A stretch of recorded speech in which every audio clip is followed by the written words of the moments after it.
సంఖ్యాకాండం 16వ అధ్యాయం, సంఖ్యాకాండం 16వ అధ్యాయం 48వ వాక్యాన్ని ఒక్కసారి చదువుదాం.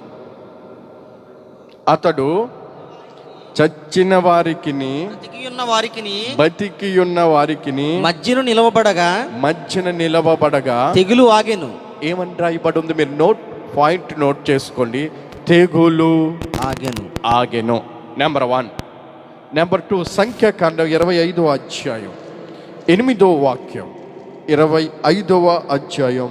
సమాజము నుండి లేచి ఈటెను చేత పట్టుకుని పడక చోటికి ఆ ఇశ్రాయేలీయును వెంబడి వెళ్ళి ఆ ఇద్దరిని అనగా ఆ ఇశ్రాయేలీయుని ఆ స్త్రీని కడుపులో గుండా దూసిపోయినట్లు పొడిచెను. అప్పుడు ఇశ్రాయేలీయులలో నుండి తెగులు నిలిచిపోయెను. నెంబర్ 3, సమూయేలు రాసినటువంటి 2వ గ్రంథం 24వ అధ్యాయం 25వ వచనం. 24:25. అక్కడ దావీదు యెహోవా నామమున ఒక బలిపీఠము కట్టించి దహన బలులను సమాధాన బలులను అర్పించెను. యెహోవా దేశము కొరకు చేయబడిన విజ్ఞాపనలను ఆలకింపగా తెగులు ఆగి ఇశ్రాయేలీయులను విడిచిపోయెను. స్తోత్రం, హల్లెలూయా. ఒక చోట తెగులు ఆగిపోయెను అనే మాట కనపడుతుంది, మరో చోట తెగులు నిలిచిపోయెను అనే మాట కనపడుతుంది, మరో చోట తెగులు విడిచిపోయెను, నిలిచిపోయెను, విడిచిపోయెను, ఆగిపోయెను. స్తోత్రం కలుగునుగాక. హల్లెలూయా. ప్రియమైనటువంటి దేవుని బిడ్డలారా, తెగులు నిలిచిపోవాలి, తెగులు ఆగిపోవాలి, తెగులు ప్రజల నుండి విడిచిపోవాలి అంటే భక్తులు ఏం చేశారు? ఇప్పుడు మనం ఏం చేయాలో కొన్ని విషయాలు మనం నేర్చుకుందాం. అసలు తెగులు రావటానికి అసలు కారణం ఏంటి? మొదటి వాక్యాన్ని మనం గమనిస్తే వినండి. అహరోను ఏం చేశాడు? భక్తుడు ఏం చేశాడు? ప్రజలంతా కూడా రోగంతో చచ్చిపోయారండి, రోగంతో చచ్చిపోతున్నారు. సంఖ్యాకాండం 16వ అధ్యాయం మనం గమనిస్తే అక్కడ తెగులు ఇజ్రాయేలు పాలెంలో బయలుదేరింది. తెగులు ఇజ్రాయేలు పాలెంలో బయలుదేరింది. ఆ తెగులు ద్వారా ఆ అధ్యాయాన్ని మనం గమనిస్తే 14,700 మంది తెగులు చేత చచ్చిపోయారు. ఈ తెగులు చేత చనిపోతున్నప్పుడు ప్రియమైనటువంటి దేవుని బిడ్డలారా, దైవజనుడైనటువంటి మోషే, అహరోనులో వేదన కలిగి బాధ కలిగింది. ఏ విధం చేతనైనా కానీ వీరికి ప్రాయశ్చిత్తం చేయాలి, ఈ తెగులు నుండి నా ప్రజల్ని విడిపించాలని వారు శత ప్రయత్నాలు చేస్తూ ఉన్నారు. స్తోత్రం కలుగునుగాక. అసలు ఈ తెగులు రావటానికి కారణం ఏంటి అంటే దేవుని యొక్క ఉగ్రత ఇజ్రాయేలు ప్రజల మీద రగిలిందట. దేవుని యొక్క ఉగ్రత ఇజ్రాయేలు ప్రజల మీద ఎందుకు రగిలింది? వారు చేసిన పాపం ఏంటి అంటే ఆ అధ్యాయాన్ని మనం జాగ్రత్తగా చదివి వాళ్ళు సనుక్కోవటం ప్రారంభించారు. కొన్నిసార్లు దేవుని మీద సనిగినట్లుగా, కొన్నిసార్లు దైవజనుల మీద సనిగినట్లుగా, కొన్నిసార్లు మాకు మాంసం లేదే అని ఆ మాంసం గురించి సనిగినట్లుగా, ఇలాగ రకరకాలుగా సనిగినట్లుగా వాక్యంలో ఉంది. ప్రియమైనటువంటి దేవుని బిడ్డలారా, దేవునికి అయిష్టమైంది ఏంటంటే సనుగుడు. ఈ రోజుల్లో చాలామందిని మీరు గమనించండి, దేవుణ్ణి స్తుతించే ఆ నోళ్ళు, దేవుణ్ణి ఆరాధించే ఆ నోళ్ళు, దేవుణ్ణి ఘనపరిచే ఆ నోళ్ళు సనుక్కోవటం ప్రారంభించినాయే అనుకో. దేవుడు చాలా బాధపడతా ఉంటాడు. ఈరోజు చాలామంది సనుక్కోవటం, దేవుడు నాకేం చేశాడు, దేవుడు నాకేం మేలు చేశాడు, ఏమంటే చాలామంది అలా అనుకుంటూ ఉంటారు కదండి. ఇక చూడండి బాబు, కొంతమంది సనుక్కుంటా ఉంటారు. ఆ సనుగుడు చూస్తూ ఉంటే ఒక్కొక్కసారి నవ్వు అనిపిస్తూ ఉంటారు. ఆ బట్టల మీద సనుక్కోండి, ఆడు మాపేశాడు, ఈడు మాపేశాడు, ఈడు నేను ఉదకలేకపోతున్నాను, నేను సహకరి చేయలేకపోతున్నాను. కొంతమంది ఆడోళ్ళు వంటగదిలో కూడా సనుక్కుంటున్నారు. తెచ్చి పడేస్తాడంతే. ఉల్లిపాయలు కోసేవాడికి తెలుస్తుంది, వండే వాళ్ళకి తెలుస్తుంది, ఇంకా అవ్వలేదు అంటున్నాడు. ఏమంటే వంటగదిలో కూడా సనుక్కునే వాళ్ళు ఉంటారు, బట్టలు ఉతికేటప్పుడు కూడా సనుక్కునే వాళ్ళు కూడా ఉంటారు, ఉద్యోగం చేసినప్పుడు కూడా సనుక్కుంటూ ఉంటారు. ఎందుకు వచ్చిన ఉద్యోగం రా బాబు ఇది అంటారు. ఏంటంటే అప్పుడు దాకానేమో ఉద్యోగం లేదు, ఉద్యోగం లేదు, ఉద్యోగం లేదు అని ఏడిచారు. నీ ఏడుపుని చూసి, నీ కన్నీటిని చూసి, నీ బాధను చూసి దేవుడు ఏం చేశాడంటే నీకు చక్కటి ఉద్యోగం ఇచ్చాడు. ఉద్యోగం ఇస్తే ఉద్యోగంలో సుఖము ఉంటుంది, బాధ ఉంటుంది, సంతోషం ఉంటుంది. ఈ బాధ వచ్చినప్పుడు, ఉద్యోగంలో శోధన వచ్చినప్పుడు ఎందుకు వచ్చిన ఉద్యోగం రా, ఆ సనుగుడు చూసి దేవుడు బాధపడతా ఉంటాడు. కొంతమంది పనిని చూసి సనుక్కుంటున్నారు. కొంతమంది ఎందుకు వచ్చిన బ్రతుకులని వారి జీవితం గురించి కూడా చూసి సనుక్కునే వాళ్ళు ఉన్నారు. కొంతమంది ఏమంటారంటే ఎందుకు వచ్చిన బ్రతుకురా, ఎందుకు వచ్చిన జీవితం రా, ఎందుకు వచ్చిన బ్రతుకురా. ఇలాంటి బ్రతుకు చెప్పండి ఎవరికి? పగవారికి కూడా. అయ్యి బాబోయ్, పగవారి మీద ఎంత ప్రేమ. ఇలాంటి బ్రతుకు పగవారికి కూడా ఉండకూడదు బాబోయ్. సనుగుడు, జీవితం గురించి ఆలోచిస్తున్నప్పుడు సనుగుడు. అయితే బైబిల్ గ్రంథం ఏం చెప్తుందంటే ఎల్లప్పుడూ కూడా ఆయనను స్తుతించేవారిగా ఉండాలి. ఆమేన్. సమయం అనక అసమయం అనక ప్రతి విషయంలోనూ అన్ని విషయాలలో కూడా ఆయనను మనము స్తుతించే వారిగా ఉండాలని దేవుని యొక్క వాక్యం మనతో సూటిగా తేటగా మాట్లాడుతుంది. ఈరోజు నీ రోగానికి, నీ తెగులుకు, నీ జీవితంలో ఏదైనా ఒక మూల సనుగుడు దాగి ఉందేమో ఒకసారి గమనించుకో. సనుగుడు దాగి ఉందేమో గమనించుకో. ఇజ్రాయేలు ప్రజలు దేవుని మీద సనిగినట్లుగా ఈరోజు మీరు దేవుని మీద సనుగుతున్నారేమో. దేవుడు ఎందుకు నాకు ఈ బ్రతికిచ్చాడు, దేవుడు నాకు ఎందుకు ఈ జీవితం ఇచ్చాడు, దేవుడు నన్ను ఎందుకు ఇలా ఉంచాడని జీవితం గురించి, బ్రతుకుని గురించి మీరు నడిచి వెళుచున్నటువంటి ఆ మార్గాన్ని చూసి సనుక్కుంటూ ఉన్నారేమో. ఆనాడు ఇజ్రాయేలు ప్రజలు దైవజనులను చూసి సనుక్కున్నట్లుగా ఈరోజు దైవజనుల మీద కూడా కొంతమందికి సనుగుడు ఉందేమో. సనుగుడు ఉందేమో. దైవజనుల మీద నిందలు వేస్తున్నారేమో, దైవజనుల మీద అనరాని మాటలు అంటున్నారేమో, దైవజనులు చూసి ఒళ్ళు మండిపోతుందేమో కొంతమందికి. అందుకనేమో ఈ తెగులు. ఎందుకు దైవజనులు చూసి సనుక్కుంటున్నా, ఎందుకు దేవుణ్ణి చూసి సనుక్కుంటున్నా? ఆనాడు ఇజ్రాయేల్ ప్రజలు ఆహారం లేదని, సరి అయినటువంటి ఆహారం లేదని సనుక్కోవటం ప్రారంభించారట. దేవుడేమో వాళ్ళకి ఎలాంటి ఆహారాన్ని ఇచ్చాడు? దేవదూతలను భుజించే ఆహారాన్ని ఇచ్చాడు. స్తోత్రం. దేవుడు వారికి ఎలాంటి నీళ్ళనిచ్చాడు త్రాగటానికి?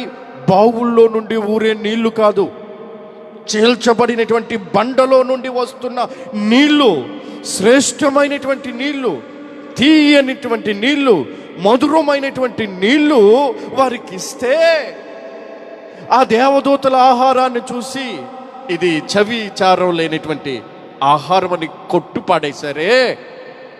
దేవుడు ఎంత బాధపడుతున్నారో. ఈరోజు నీకు సమృద్ధి అయినటువంటి ఆహారాన్ని దేవుడు ఇస్తే ఏం చేస్తున్నారు? ఆహారాన్ని కొంతమంది ఏం చేస్తారు తెలుసండి? ఉన్న ఆహారం కొంచెం తింటారంటే ఫ్యాషన్గా. ఎంతండి? కొంచెం తిని మిగతాది ఏం చేస్తారు? పెంట్లో పాడేస్తారండి. ఆ ఆహారం లేక ఎంతోమంది కొట్టుకుంటున్నారు తెలుసా? నేను మా ప్రైజ్ కూడా కొంచెం వాళ్ళమ్మ ఏదో ఆహారం పెడితే మా ప్రైజ్ ఉందా? మేము వెళ్ళి బయటికి వెళ్ళి వచ్చేటప్పటికి ఆహారం తిన్నావమ్మా? తిన్నాను, కొంచెం తిన్నాను అన్నాడు. చూసేటప్పటికి ఇంకా ఆ బాక్స్ సకానికి అలాగే ఉంది. నాకు పాడేయటానికి ఇష్టం లేదు. దేవుడే మనకి ఇచ్చినటువంటి ఆహారం ఇది పాడేస్తే తినటానికి కూడా, అర్థమవుతుందా? వింటున్నారా? తినటానికి కూడా తిండి దొరకదని అది పాడేయకుండా ప్రభువా నీకు స్తోత్రం అని నేను తింటున్నా. అది దేవుని బిడ్డల కష్టార్జితం, దేవుడు ఇచ్చింది. ఒక్కొక్క మెతుకు విలువ తెలిస్తే పెంట్లో పాడేయటానికి ఇష్టపడరు, పెంట్లో పాడేయటానికి ఇష్టపడరు. ప్రియమైనటువంటి దేవుని బిడ్డలారా, ఈరోజు కొంతమందికి ఎక్కువ అయిపోయి ఏదేదో చేసుకుంటున్నారు. కానీ ఉన్నవాడేమో తినలేక ఏడుస్తూ ఉంటే లేనివాడు ఆకలితో కడుపును మార్చుకుంటూ ఉన్నారు. ఆహారాన్ని చూసినప్పుడు అది చారైనా, పెరుగైనా, బిర్యానీ అయినా, ఏదైనా ప్రభువా ఇది లేని వారు ఉన్నారు నాయన, ప్రభు ఇది నాకు ఇచ్చావు, నీకు స్తోత్రం, నీకు స్తోత్రం ప్రభువా అనాలి. స్తోత్రం కలుగును గాక. ప్రియమైనటువంటి వాళ్ళారా, కొన్ని రాష్ట్రాలలో, కొన్ని దేశాలలో భయంకరమైనటువంటి కరువు. ఎలాంటి కరువు అంటే కోతుల్ని తింటున్నారంటండి. ఆఫ్రికా దేశంలో ఒకసారి కరువు వస్తే కోతుల్ని, పావుల్ని, పిల్లల్ని ఏది దొరికితే అది తిని కడుపు నింపుకుంటున్నారటండి. అది కరువు. కరువు ద్వారా ప్రజలు కొంతమంది ఏం చేస్తున్నారంటే ఆకులు తింటున్నారటండి. ఆకులు తిని కడుపు నింపుకుంటున్నారంట. కొంతమంది నీళ్లు తాగి కడుపు నింపుకుంటున్నారు. కానీ ఈరోజు నీకు సర్వ సమృద్ధి అయిన ఆహారాన్ని దేవుడు నీకు ఇస్తే నేను తిన్నా, అయ్య బాబోయ్ ఏంటంటే నాకు ఇది వద్దు, అయ్య బాబోయ్ ఏంటంటే నేను తిన్నా, నాకు ఇది వద్దు. ప్రియమైనటువంటి దేవుని బిడ్డలారా, అన్నీ ఉండి కూడా తినలేనటువంటి అభాగ్యులు ఎంతోమంది ఉన్నారు తెలుసా. స్వీట్ తినాలని చాలా ఇష్టం, తినలేనటువంటి నోరులు ఉన్నాయి. మాంసం తింటాం కొంతమందికి ఇష్టం, మాంసం తిన్న తెల్లారి చనిపోతా ఉంటాడు డాక్టర్. ఒక ఆయనకి అలాగే చెప్పాడు, బాబో నీకు 2 స్టంట్లు పడ్డాయి, నువ్వు ఎప్పుడు చచ్చిపోతావు తెలుసా? ఎప్పుడండి? నువ్వు మాంసం ముట్టినప్పుడు 2వ రోజే 1 గంటలో చచ్చిపోతావు అన్నాడు. అప్పటి నుంచి నేను మాంసం తింటాం మానేశానండి అన్నాడు. అన్నీ ఉండి తినటానికి నోరు లేనటువంటి వారు ఉన్నారు. మరి దానికన్నా మనం ఎంత భాగ్యవంతులమండి. స్తోత్రం కలుగునుగాక. ఆహారం మీద స్ట్రైక్ చేయటం ఏంటండి? ఆహారం మీద స్ట్రైక్ చేయటం ఏంటి? ఈరోజు మా వాడు కూడా నేర్చాడండి, కుర్రోడు. ఇప్పుడు కొంచెం 8వ సంవత్సరం వస్తుంది కదా. మమ్మీ దీంట్లో పులుపు లేదు, నేను తిన్నాం. అయ్య బాబోయ్, మమ్మీ దీంట్లో మసాలా తక్కువైంది, నేను తిన్నాం. వాడు అమ్మకి డైరెక్షన్ ఇస్తున్నాడు. 7వ సంవత్సరం ఇలాగ వండాలి, అలాగ వండాలి, అప్పుడు నేను తింటాను. ఎలాగున్నా కానీ ప్రభువా నీకు స్తోత్రం, స్తోత్రం, స్తోత్రం, స్తోత్రం, స్తోత్రం, స్తోత్రం అని చెప్పాలి. మన పద్మజ గారి సాక్షి వింటే ఆశ్చర్యం కలుగుతుంది. ఆవిడికి ఆ నాలుక మీద పుండు పడినప్పుడు, నాలిక తూట్లు అయిపోతున్నప్పుడు, నాలికలో నుంచి ముక్కలు రాలిపోతున్నప్పుడు మంచినీళ్ళు కూడా ఎలా ఉన్నదండి, చాలా కష్టంగా మింగేది. పంచదార కూడా చాలా మంటగా ఉండేది. అప్పుడు ఆమె గ్రహించింది, ఒక ముద్ద నోట్లోకి వెళ్తుందంటే దేవుని కృప ఎంత ఉండాలి, ఏంటండి ఎంత ఉండాలి. ఒక ముద్ద మనం మింగుతున్నామంటే, ఒకడు గుక్కటి నీళ్ళు మన నోట్లో నుండి మనం మింగుతున్నామంటే ఎంత కృప ఉండాలి. మొన్న మధ్య హాస్పిటల్కి వెళ్ళాను ఒక సహోదరికి ప్రార్థన చేయటానికి. ఆమె నీళ్లు త్రాగలేకపోతుంది. నోరుంది, నాలుక ఉంది, గొంతుకు ఉంది. ఏమంటే ఇవి నీళ్లు తాగలేదండి, అందుకని ముక్కులో 2 గొట్టాలు పెట్టారు. ఏంటంటే ముక్కులో గొట్టాలు పెట్టారు, దాని ద్వారా వాటర్ వెళ్తుంది. వారికంటే మనం శ్రేష్టమైన వారం కదా. ఈరోజు దేవుడు నేను ఎంత ప్రేమిస్తున్నాడు. ఆహారం లేదే, ఆహారం లేదని తిండి గురించి ఎందుకు సనుక్కుంటున్నావు? తిండి గురించి ఎందుకు సనుక్కుంటున్నావు? దేవుడు నీకు ఏ పూటకి ఏ ఆహారం ఇచ్చినా, అది ఏదైనా, గంజైనా కానీ, చారైనా కానీ, పచ్చడైనా కానీ, కారము ఉప్పు అయినా కానీ, ఏమి లేకపోతే ఏం చేస్తాం? ఆహారంలో కారం వేసుకుని, ఉప్పు వేసుకుని, కొంచెం నూనె వేసుకుని తినేయటమే. ప్రభు ఇది ఇచ్చావు, ఇది లేని వాళ్ళు ఉన్నారు, నీకు స్తోత్రం అంటూ ఉండాలి. కానీ ఇజ్రాయేలు ప్రజలకి దేవుడు సాక్షాత్తు ఆ దేవదూతలు భుజించే ఆహారం వారికి ఇస్తే, బావుల్లో ఊరే నీళ్లు కాకుండా బండలో చీల్చబడినటువంటి ఆ బండలో నుండి వస్తున్నటువంటి నీళ్లు వారికి ఇచ్చి వారి దాహాన్ని తీర్చి వారి ఆకలిని తీరిస్తే వీళ్ళండి దేవుని మీద సనుక్కోవటం ప్రారంభించారు. దైవజనుల మీద సనుక్కోవటం ప్రారంభించారు. ఆహారం మీద సనుక్కోవటం ప్రారంభించారు. ఇక దేవుడు చూసి చూడనట్లుగా ఊరుకోలేదు. వారిలో తెగులు బయలుదేరింది. తెగులు ఎందుకు వచ్చిందయ్యా? వాళ్ళు ఏం చేయలేదు, ఓన్లీ సనుక్కోవటం ప్రారంభించారు. సనుక్కోవటం ప్రారంభించారు. తెగులు వారి పాలెంలోనికి వచ్చి ఎంతమందిని చంపిందో తెలుసా? 14,700 మంది అక్కడికక్కడే చనిపోయారు. అంటే వీళ్ళు ఎంత సరిగారో చూడండి. సణుగుడు ప్రాణాలను తీస్తుంది. ఈరోజు నువ్వు ఏ స్థితిలో ఉన్నా కానీ మనమంతా కూడా ప్రభుని స్తుతించే వారమై ఉండాలి. స్తోత్రం కలుగును గాక. ఒకడు అలాగే డల్గా ఉన్నాడండి. ఏంటి బాబు అలాగున్నావు? వాడికి అన్నీ ఉన్నాయండి. పాప పుట్టింది. ఏం పుట్టిందండి? పాప పుట్టింది. ఉర్రే బాబు, పిల్లలు లేని వాళ్ళు అడుగు, పిల్లలు విలువ తెలుస్తుంది. పాప అయితే ఏంటి, బాబు అయితే ఏంటి? బాబు అయితే బాగుంటుంది, వారసుడు కదండి బాబు, పెడతాడు బాగా పెద్ద రాయి తల మీద. దేవుడు ఏది ఇస్తే అది. స్తోత్రం కలుగును గాక. బాబిస్తే ప్రభువానికి స్తోత్రం, పాపిచ్చినా ప్రభువానికి స్తోత్రం. ఆ స్తుతి నీలో ఉప్పెనలా, నీ హృదయంలో నుండి ఉప్పెనలా ఉప్పొంగుతూ ఉంటే దేవుడు నిన్ను చూసి ఆనందిస్తాడు. ఆమేన్. దేవుడు నిన్ను చూసి సంతోషిస్తాడు. అలా కాకుండా నీ అనుకున్నది జరగలేదనుకో, ఇక మాకు మాడిపోతూ ఉంటుంది. దేవుడు అన్నవాడు ఉన్నాడా? నీ అనుకున్నది జరిగిందే అనుకో, దేవుడు ఉన్నాడు. అయ్య బాబాయ్ అంటే నువ్వు అనుకున్నది జరిగితే దేవుడు ఉన్నాడు, నువ్వు అనుకోలేనిది జరిగితే దేవుడు లేడు. అంటే నువ్వు అనుకున్న దాన్ని బట్టి దేవుడు ఉన్నాడు లేడని మీరే నిర్ణయించుకొని మొహం అంటే మార్చుకుని అలాగే ఉంటారు. భక్తుడైన యోబు చూడండి, ఒకేసారి తన పిల్లలందరూ చనిపోయారు. యెహోవా ఇచ్చాడు, యెహోవా తీసుకున్నాడు. యెహోవా నామానికి యెహోవా నామానికి మాట్లాడు. యెహోవా నామానికి మహిమ కలుగును గాక. స్తోత్రం, హల్లెలూయా. యెహోవా నామానికి మహిమ కలుగును గాక. ఒకేసారి ఆస్తంతా పోయింది. ఏమంటున్నాడు తెలుసా? యెహోవా ఇచ్చాడు, యెహోవా నామానికి మహిమ కలుగును గాక. తన శరీరం కుళ్ళిపోతూ ఉంది. యెహోవా ఇచ్చాడు, యెహోవా తీసుకున్నాడు. యెహోవా నామానికి చెప్పు, యెహోవా నామానికి మహిమ కలుగును గాక. ఆ అనుభవంలోనికి సంఘం రావాలి. ఆ అనుభవంలోనికి సంఘము మలచబడాలి. అలా మలచబడాలని దేవుడు కోరుకుంటున్నారు. అనుక్షణం మనం ఆయనను స్తుతించే వారిగా ఉంటే నీ తెగులు మీలో నుండి పారిపోతుంది. ఆమేన్. మీ బలహీనత మిమ్మల్ని విడిచిపోతుంది. ఆమేన్. ఇప్పుడు ప్రియమైనటువంటి దేవుని బిడ్డలారా, ఇజ్రాయేలు యొక్క ఆ పాలెంలో తెగులు రగులుకుంది.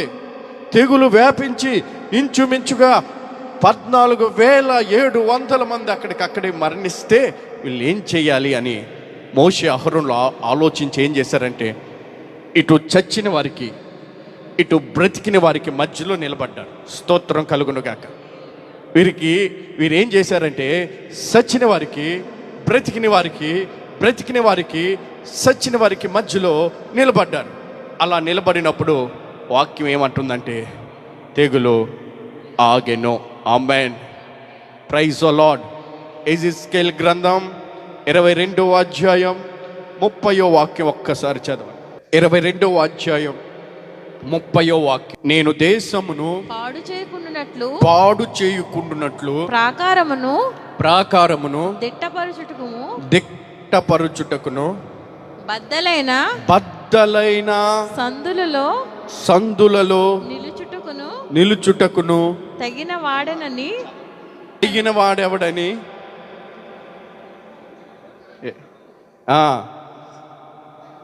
ఒక్కడైనను కనపడలేదు. బద్దలైన సందుల్లో నిలిచేవాడు కొరకు దేవుడు చూశాడు. ఒక్కడు కూడా కనపడలేదంట. ఒక్కడు కూడా కనపడలేదు దేవుడికి.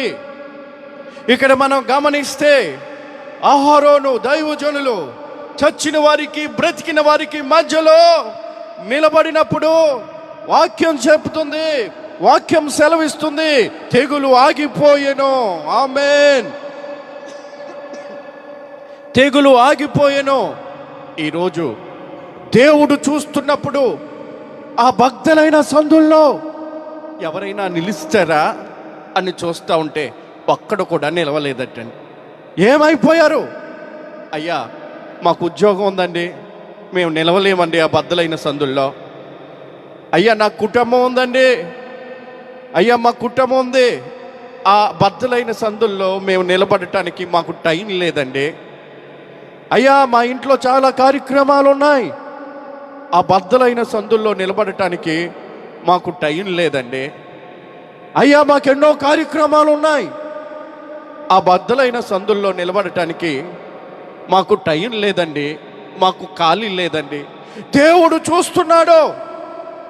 ఈరోజు మన భారతదేశాన్ని, ప్రపంచాన్ని పట్టి పీడిస్తున్నటువంటి ఈ భయంకరమైనటువంటి వైరస్లో మొన్నటిదాకా ఏబోలా అన్నారు, తర్వాత కరోనా అన్నారు, తర్వాత ఇంకా రకరకాల కొత్త కొత్త రోగాలు, కొత్త కొత్త వైరస్లు ఈ ప్రపంచాన్ని చుట్టుముడితే దేవుడు గుండెల్లో ఉన్నటువంటి ఆవేదన, దేవుడు గుండెల్లో ఉన్నటువంటి ఆక్రందన చెప్తున్నాడు.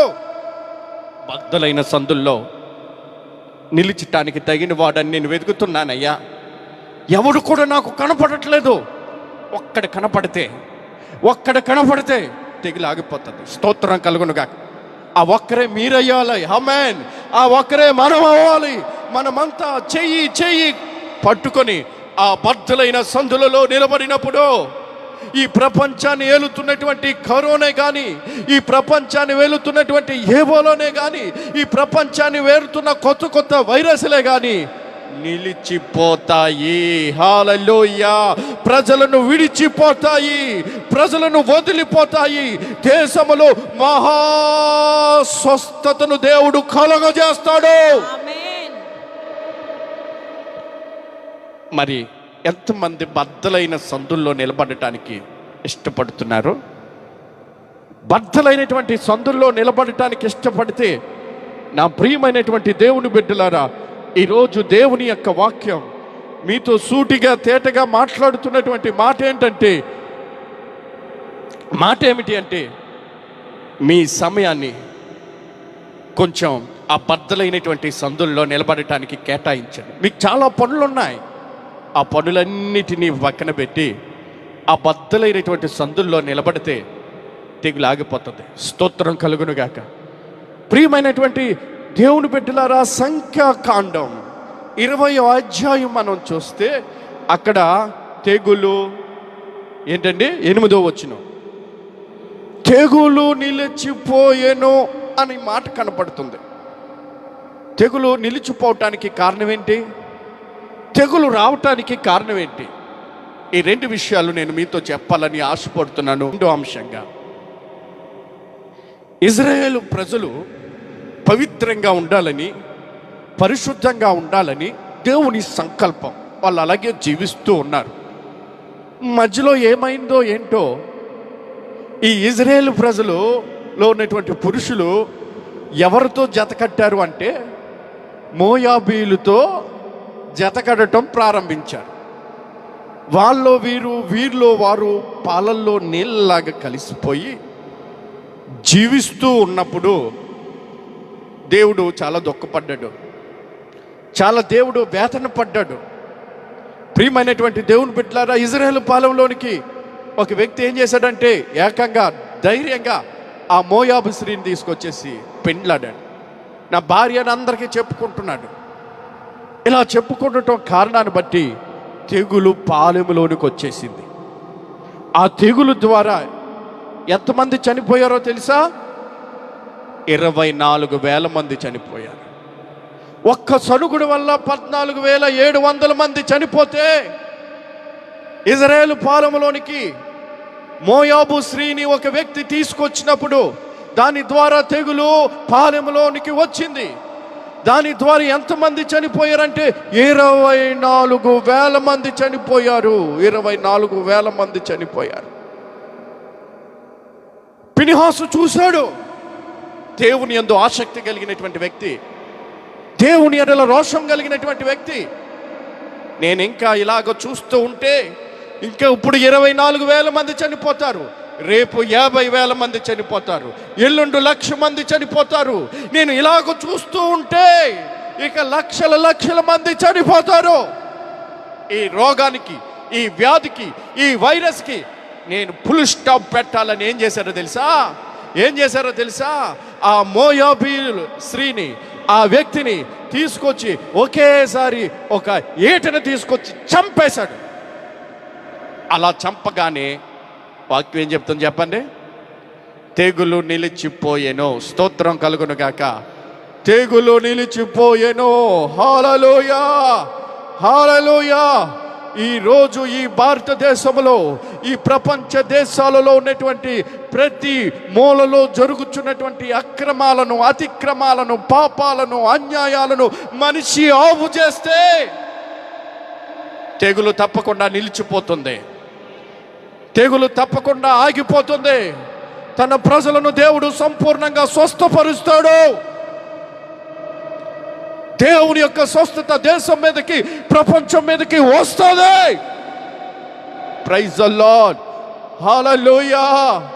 దేవునికి మహిమ కలుగును గాక. చైనా దేశంలో చూస్తూ ఉంటే ఈ కరోనా వైరస్ అక్కడి నుంచే వచ్చినట్లుగా మనం వార్తల్లో వింటా ఉన్నాం.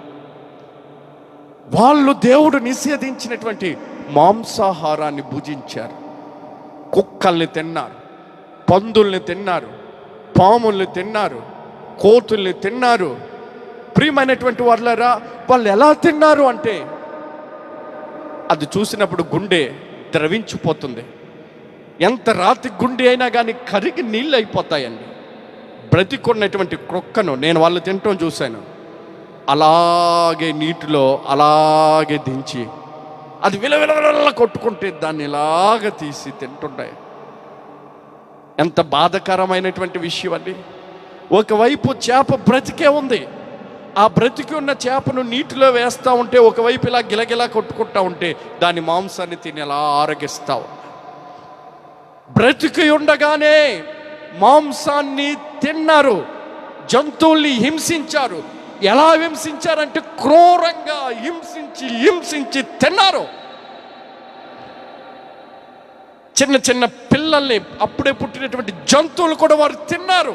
కనికరం లేకుండా, జాలి లేకుండా. బైబిల్ గ్రంథం మాంసం తినమని చెప్తుంది.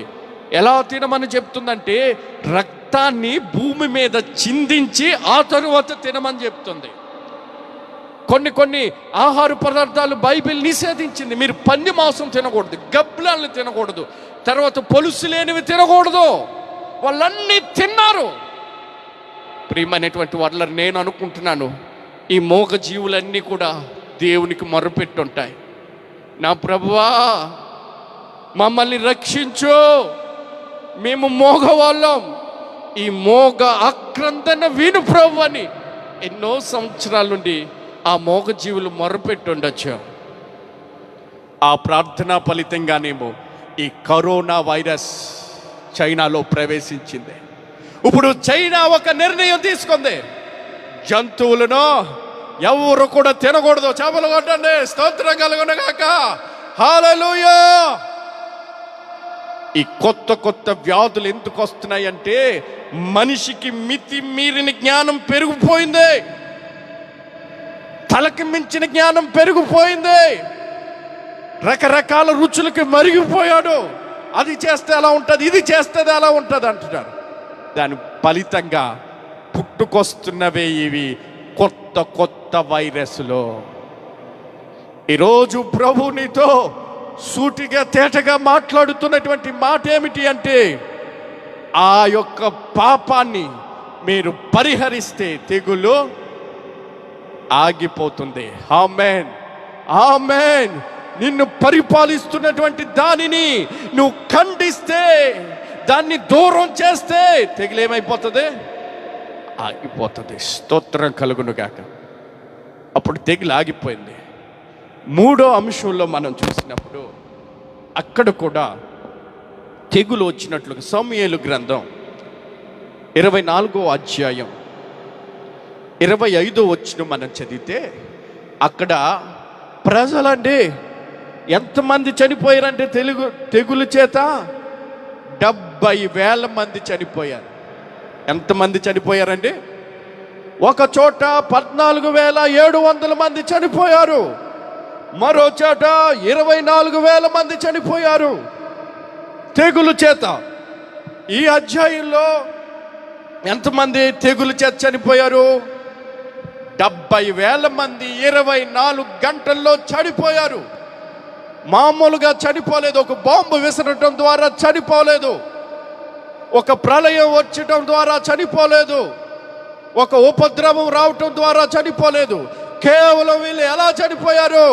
ఈ 70,000 మంది ఎలా చనిపోయారు? తెగులు చేత చనిపోయారు.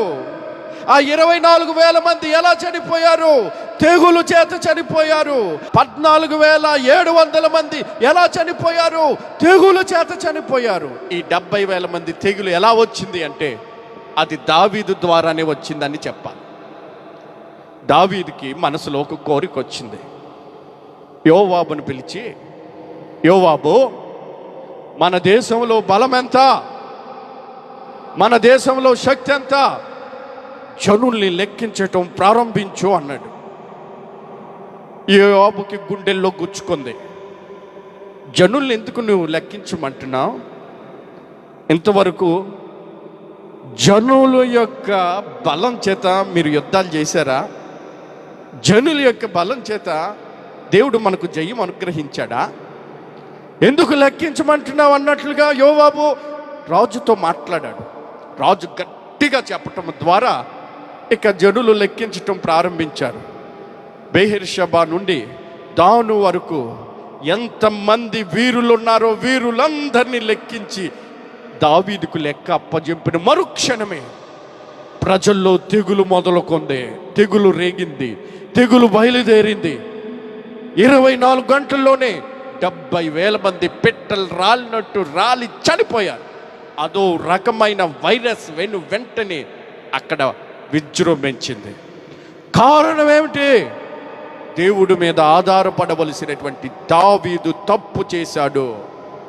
దేవుని మీద ఆధారపడవలసినటువంటి దావీదు పాపం చేశాడు.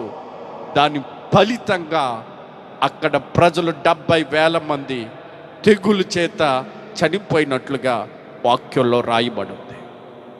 నా ప్రియమైనటువంటి దేవుని బిడ్డలారా, ఈరోజు దేవుని యొక్క వాక్యం మనతో సూటిగా తేటగా మాట్లాడుతుంది. దేవుని మీదే మనము ఆధారపడాలి. ఆమేన్, ఆమేన్.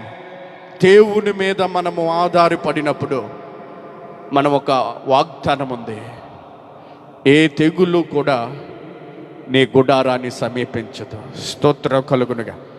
దేవుని బిడ్డలైనటువంటి మనం దేవుని వాగ్దానాల మీద ఆధారపడుతూ ఈ జీవిత యాత్రను మనము కొనసాగిస్తే ఇక మన జీవితంలో రోగం అనేది, తెగులు అనేది మనల్ని సమీపించదు.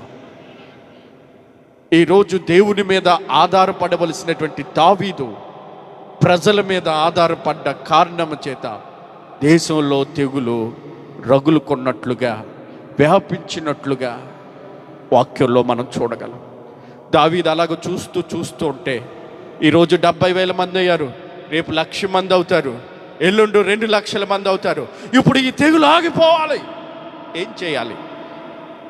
ఈ కాలంలో కనిపెట్టినట్లుగా ఆ కాలంలో మెడిసిన్ ఏం కనిపెట్టలేదు. ఏం చేయాలి? దావీదుకి తట్టింది ఒకటే. ఒక వ్యక్తి దగ్గరికి వెళ్ళి పొలాన్ని తీసుకుని ఆ పొలంలో ఒక బలిపీఠాన్ని కట్టి యెహోవా నామమును బట్టి ప్రార్థన చేశాడు. స్తోత్రం. యెహోవా నామమును బట్టి ప్రార్థన చేసినప్పుడు ఆ వాక్యంలో రాయబడినది, తెగులు విడిచిపోయెను. స్తోత్రం కలుగును గాక. తెగులు విడిచిపోయెను. హల్లెలూయా, హల్లెలూయా. ఎప్పుడు తెగులు విడిచిపోయింది ప్రజల్ని? ప్రార్థనని బలిపీఠం కట్టినప్పుడు. Praise the lord. ఈరోజు నీ గుడారంలో తెగులుందేమో, నీ కుటుంబంలో తెగులుందేమో, నీ జీవితంలో తెగులుందేమో. ఈ తెగులు ఈరోజు నిన్ను విడిచిపోవాలి. ఈ తెగులు మన రాష్ట్రాన్ని విడిచిపోవాలి. ఆమేన్ చెప్పండి. ఈ తెగులు మన ప్రాంతాన్ని విడిచిపోవాలి. ఈ తెగులు మన దేశాన్ని విడిచిపోవాలి. ఈ తెగులు ప్రపంచాన్ని విడిచిపోవాలి. ఈ తెగులు ఈ యొక్క ప్రపంచాన్ని విడిచిపోవాలి. తెగులు నిలిచిపోవాలి. ఆమేన్ అని మీరు బాగానే అంటున్నారు, కానీ ఆ తెగులు నిలిచిపోవటానికి దావీదు ఏం చేశాడంటే యెహోవా నామమును బట్టి ఒక బలిపీఠం కట్టి ప్రార్థన చేశాడు. మంత్రాలకి చింతకాయలు రాలుతాయా నాకు తెలియదు, కానీ మనం ప్రార్థన చేస్తే, ఆమేన్, మనం ప్రార్థన చేస్తే, మనం మోకాళ్ళు ఉంచితే, మనము బద్దలైనటువంటి సందులలో నిలబడితే తప్పకుండా తెగులు ఆగుతుంది. నేను చెబుతున్న మాటలు కావి, దేవాతి దేవుడు చెబుతున్నటువంటి మాటలు ఇవే. 70,000 మంది పెట్టలు రాలినట్టు రాలిపోతూ ఉంటే దావీదు ఒకే ఒక పని చేశాడు, సొంత ప్రయత్నాలు ఏం చేయకుండా. ఈ తెగులుకి మందు, ఈ తెగులుకు విడుదల, ఈ తెగులు నుండి ప్రజలకు స్వస్థత కావాలంటే తప్పకుండా బలిపీఠం కట్టాలి. మీ ఇంట్లో ప్రార్థనని బలిపీఠం కట్టండి. మీ ఆఫీసులో ప్రార్థనని బలిపీఠం కట్టండి. మీ గుండెల్లో ప్రార్థనని బలిపీఠం కట్టండి. కడితే నీ ప్రార్థన బట్టి నీ ప్రాంతం అంతా కూడా స్వస్థతను అందుతుంది. ఆమేన్. నీ ప్రార్థన బట్టి నీ కుటుంబం అంతా స్వస్థత పొందుతుంది. మన ప్రార్థన బట్టి దేశమంతా స్వస్థత పొందుతుంది. వాక్యంలో చెప్పినట్లుగా జనులను తెగులు చెప్పండి విడిచిపోయెను. స్తోత్రం, హల్లెలూయా. అలా విడిచిపోవాలి అంటే తప్పకుండా మన మోకాళ్ళు వంగాలి. కళ్ళల్లో నుండి కన్నీళ్ళు రాల్చాలి. మన కడుపును మార్చుకోవాలి.